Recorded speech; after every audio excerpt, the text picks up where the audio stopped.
Shalom, shalom, shalom, bien-aimés dans le Seigneur. Je suis heureux de me retrouver encore avec vous en ce jour dans cette grande émission « J'ai compris par les livres ». Et nous allons continuer avec notre thème de comment reconnaître une vraie Église. La fois passée, nous avons défini l'Église.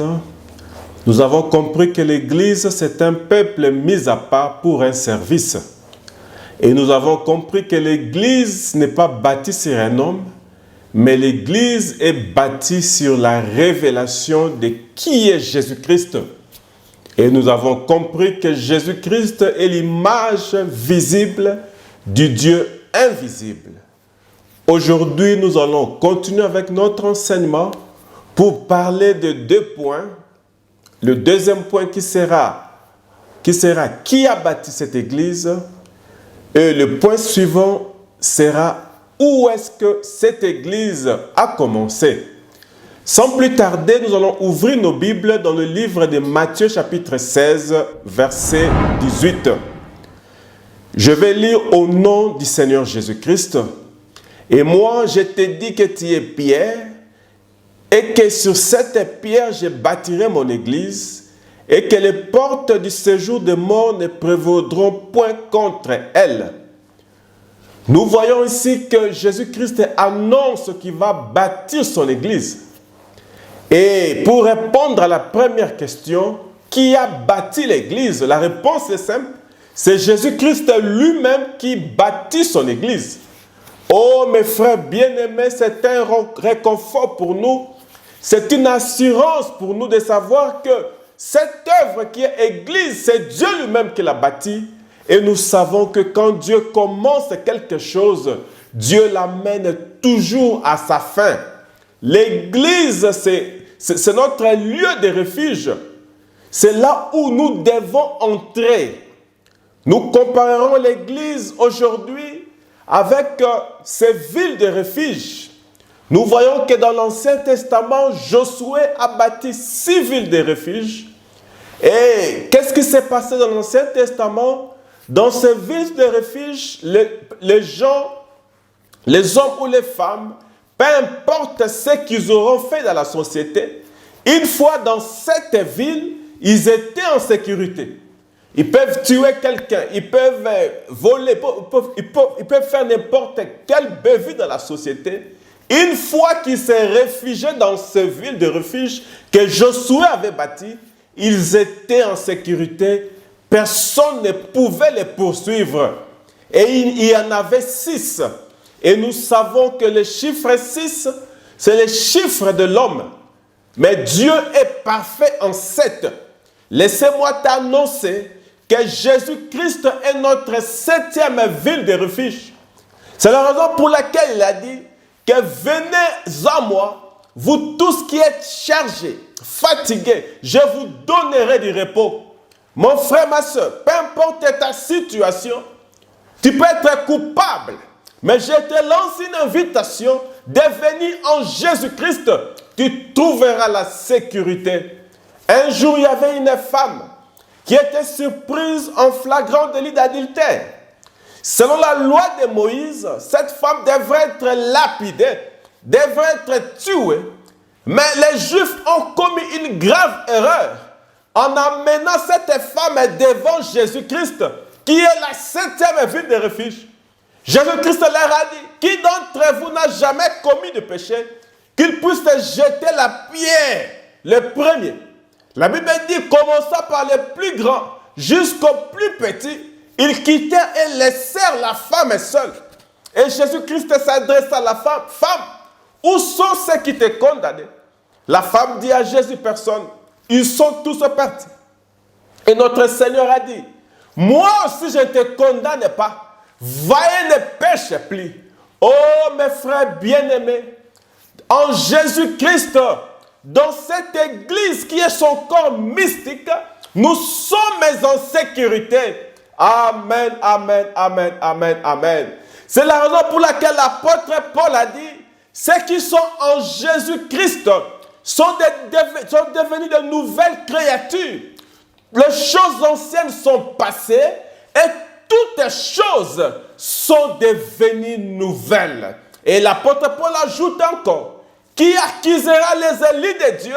C'est Christ qui les justifie. Alléluia. Jésus-Christ est notre 7e ville de refuge. Amen. Et l'Église, c'est ça notre ville de refuge. Parce que l'Église, c'est le corps de Jésus-Christ. Et la deuxième pensée, nous allons comprendre que l'Église, c'est ça l'épouse de Jésus-Christ. Nous allons lire rapidement dans la Bible. Nous allons aller rapidement dans les livres d'Apocalypse. Apocalypse au chapitre 19, versets 7 à 8. Je vais lire au nom du Seigneur. Réjouissons-nous et soyons dans l'allégresse et donnons-lui gloire. Alléluia. Il mérite la gloire, mes frères et mes sœurs.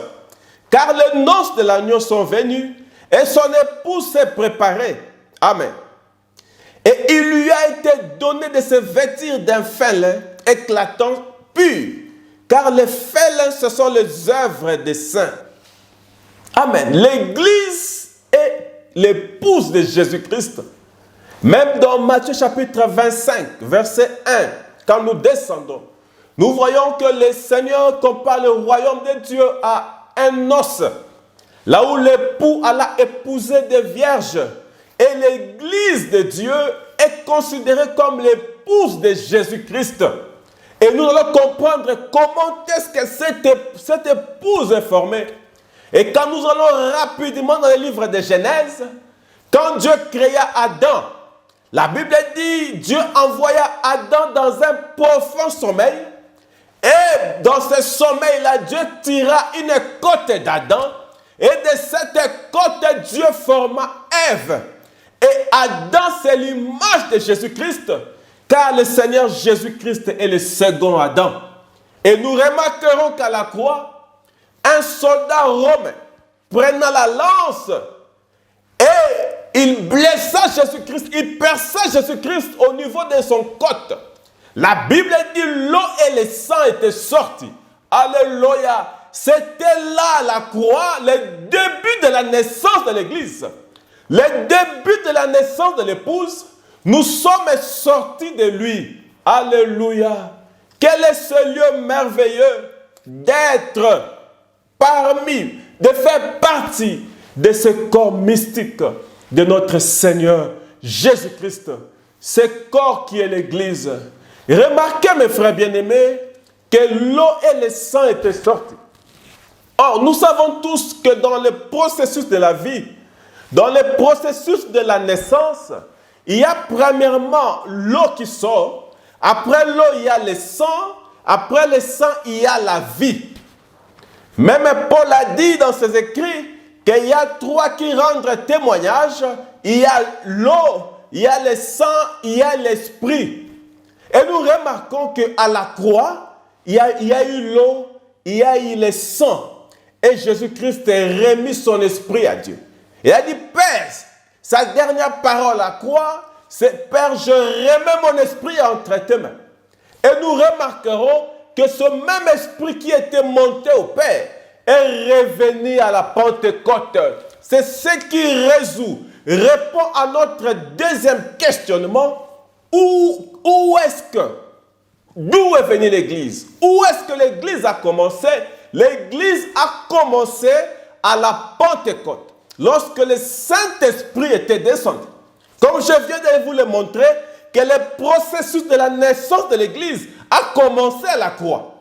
Quand on a percé les côtes de Jésus, l'eau et le sang sont sortis. C'était le commencement de ce processus de la naissance de l'Église, de la naissance de son épouse.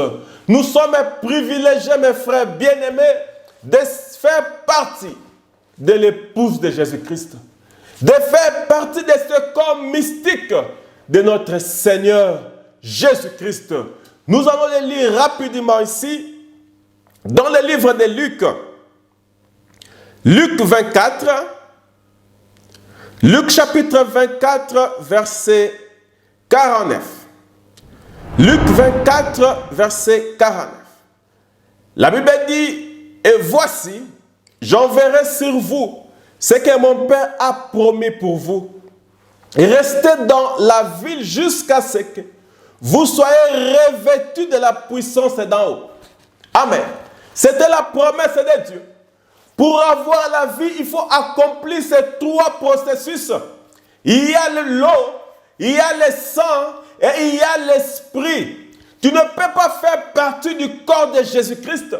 Tu ne peux pas faire partie de ce groupe appelé Église sans l'esprit. Et aujourd'hui, on a beaucoup de morts-nés qui remplissent les morgues appelées Église. Amen. Il y a beaucoup de gens qui adhèrent à l'Église. Ils se limitent là. Au lieu de recevoir le Saint-Esprit, ils reçoivent l'esprit de leur pasteur. Et nous avons des morts-nés, les gens qui meurent dans des églises. Alléluia. Mais la parole de Dieu t'adresse à toi. La parole de Dieu est venue à toi en ce moment pour te dire que il faut recevoir le Saint-Esprit. Il faut être baptisé du Saint-Esprit pour faire partie de cette église, pour faire partie de ces groupes appelés l'épouse de notre Seigneur Jésus-Christ. Nous allons encore lire un autre verset biblique, ici dans la Bible, dans Éphésiens, Éphésiens chapitre 2, versets 21 à 22. Nous allons lire au nom du Seigneur. Et en lui, tout l'édifice, bien coordonné, s'élève pour être un temple saint dans le Seigneur. En lui, vous êtes aussi édifiés pour être une habitation de Dieu en esprit. Alléluia. C'est ça l'essence de l'Église. Nous devenons l'habitation de Dieu en esprit. Alléluia. Dieu nous a lavés par l'eau de la parole. Jésus-Christ a versé son sang pour nous purifier. Le sang de la nouvelle alliance. Ce sang qui a ôté nos péchés. Ce sang qui a enlevé la malédiction qui nous condamnait. Ce sang qui a ôté les liens de la famille. Et à la Pentecôte, le Saint-Esprit descendu pour nous introduire dans son corps mystique. Alléluia, alléluia, alléluia. Nous sommes les hommes les plus heureux parce qu'en Jésus-Christ, nous sommes en sécurité. En Jésus-Christ, nous sommes en parfaite perfection. Alléluia. Je vous conseillerais, je vous invite, si vous n'avez pas encore fait l'expérience du baptême du Saint-Esprit, c'est sans argent. Vous n'avez pas besoin de payer de l'argent. Là où vous êtes, vous pouvez seulement demander à Dieu. Demandez à Jésus de venir entrer dans votre vie. Il vous baptisera du Saint-Esprit et vous ferez partie de son église, de son corps mystique. Shalom, shalom, shalom. Que le Seigneur vous bénisse. Je m'arrête ici. Nous allons continuer avec les autres parties pour comprendre quel est le message de l'Église, pour comprendre comment entrons-nous dans ce corps mystique de Jésus-Christ, et nous comprendrons encore le dernier point qui sera: pouvons-nous aller au ciel sans pour autant faire partie de cette Église? Et je vous conseillerais de vous abonner massivement dans cette chaîne d'édification. Votre seule manière de soutenir l'œuvre de Dieu, c'est de vous abonner, de cliquer sur le like pour nous encourager à continuer dans ce travail. Shalom, shalom, shalom. Que le Seigneur vous bénisse. À la prochaine émission. Shalom.